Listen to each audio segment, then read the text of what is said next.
नमस्कार, एक बार फिर हार्दिक स्वागत आप सभी लोगों का इस यूट्यूब चैनल में। चैनल को सब्सक्राइब कीजिए और दोस्तों को शेयर कीजिए यदि आपको मेरे वीडियो अच्छे लगते हैं और आपके जीवन में कुछ वैल्यू ऐड कर रहे हैं तो। देखो दोस्तों, हम लोग है ना हमेशा जो इंश्योरेंस सेल करते हैं ना, ये लंबी चौड़ी कहानियों में के बजाय यदि आप छोटे छोटे पॉइंट्स से यदि क्लाइंट के साथ डिस्कस करो ना, तो इंश्योरेंस बेचना बड़ा आसान और बड़ा सरल हो जाता है। ये मेरा पर्सनल एक्सपीरियंस है जो मैं आपको शेयर कर रहा हूँ। देखो, क्लाइंट जो है ना, क्लाइंट बड़ा सीधा होता है। क्लाइंट कस्टमर का फोकस है ना पैसा कमाने पे होता है, और सही भी है। पैसे को कैसे बचाना है, किस बास्केट में डालना है, कौन सी बास्केट उसकी कौन सी ज़रूरत को पूरा करेगी, ये बात उसको पता नहीं होती है। और क्या हो रहा है हिंदुस्तान में, हर कोई कंसल्टेंट जा रहा है और वो अपने बात करके उस क्लाइंट से उस ज़रूरत को पूरा कर रहा है अपने प्रोडक्ट से। बैंक वाला बैंक वाले प्रोडक्ट से उसको पूरा करना चाहता है, म्यूचुअल फंड वाला म्यूचुअल फंड से पूरा करना चाहता है, प्राइवेट वाला प्राइवेट से पूरा करना चाहता है, गोल्ड वाला चाहता है कि गोल्ड में इन्वेस्ट करे, उससे वो ज़रूरत। मतलब इतना हद तक है कि लोग श्योर इवेंट को भी गारंटेड नॉट गारंटेड प्रोडक्ट से पूरा करना चाहते हैं। जैसे कि म्यूचुअल फंड से लोग बच्चों के एजुकेशन पूरा करना चाहते हैं, म्यूचुअल फंड से बेटी की शादी के लिए पैसा इकट्ठा करना चाहते हैं, म्यूचुअल फंड से लोग रिटायरमेंट को सोच रहे हैं। अरे यार, मतलब ये श्योर इवेंट है, इनके लिए पैसा भी गारंटेड श्योर ही चाहिए।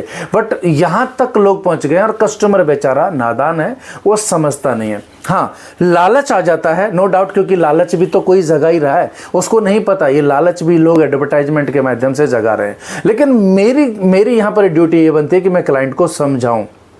क्या समझाऊं? कि डियर कस्टमर, कहीं पे भी पैसा लगाओ, कोई फर्क नहीं पड़ता, ये सारी जगह लगाओ, बैंक में लगाओ, पोस्ट में लगाओ, आप कोऑपरेटिव बैंक में लगाओ, आप म्यूचुअल फंड में लगाओ, आप शेयर में लगाओ, आप गोल्ड खरीदो, कोई फर्क नहीं पड़ता, या किसी प्राइवेट कंपनी में लगाओ, यूलिप में लगाओ, कोई फर्क नहीं पड़ता। लेकिन 10% ऑफ योर इनकम आप एक ऐसे इन्वेस्टमेंट में लगाओ, एक ऐसे प्रोडक्ट में लगाओ जिस प्रोडक्ट को आप कभी विड्रॉ ही ना कर सको, जब तक कि आपकी वो ज़रूरतें ना आए जिन ज़रूरतों के लिए आपने वो प्लानिंग की है। और वो ज़रूरतें क्या हैं जिनके लिए आपको बहुत बड़ा पैसा लगेगा? वो है बच्चों की शादी, बच्चों के एजुकेशन, हायर एजुकेशन और आपका रिटायरमेंट।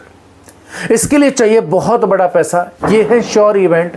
इसके लिए जो बहुत बड़ा पैसा चाहिए वो बहुत लेट चाहिए, लॉन्ग टर्म में चाहिए, क्योंकि वो रिक्वायरमेंट कल नहीं आने वाली है, लॉन्ग टर्म में आने वाली है। इसके लिए लॉन्ग टर्म इन्वेस्टमेंट प्लान किया जाएगा। ये श्योर है तो इनके लिए गारंटेड इन्वेस्टमेंट प्लान किया जाएगा। ये ऐसे प्रोडक्ट से नहीं हो सकती हैं जहां पर उस अमाउंट की गारंटी ही ना हो, ये वहां से नहीं हो सकती है। तो 10%, ज्यादा नहीं, 10% यहां लगाए जहां विड्रॉ ना हो सके और गारंटेड रिटर्न आ सके। ये LIC के अलावा दूसरा कोई इंस्ट्रूमेंट, और बाकी का जो इंस्ट्रूमेंट है, चाहे बाकी का जो रिटर्न है 10% के ऊपर का, चाहे आप 30% सेविंग करो, 20% करो, जो ऊपर की अमाउंट है ना वो आप कहीं पे भी लगाओ, मुझे उससे कोई फर्क नहीं पड़ता। आप मार्केट में डालो, आप डायरेक्ट स्टॉक में डालो, आप बिटकॉइन खरीद लो, मुझे क्या फ़र्क पड़ता है। मेरा मुद्दा यहाँ पर यह कि मैं आपकी उन ज़रूरतों को पूरा कर दूँ गारंटी के साथ में, जो श्योर है, जो कन्फर्म है, आने ही वाली है। मैं सिर्फ उस एरिया में डील करता हूँ, बाकी के एरिया से मेरा कोई खास मतलब नहीं है। आप फिर पैसा आपका कहीं पे भी लगाओ, इससे कोई मुझे आपत्ति नहीं है। बस 10% with me in LIC। Idea कैसा लगा कमेंट्स बॉक्स में जाकर के बताइए, और अच्छा लगा तो सारे LIC एजेंटों तक इसको शेयर जरूर कीजिए। All the best, God bless you, जय हिंद।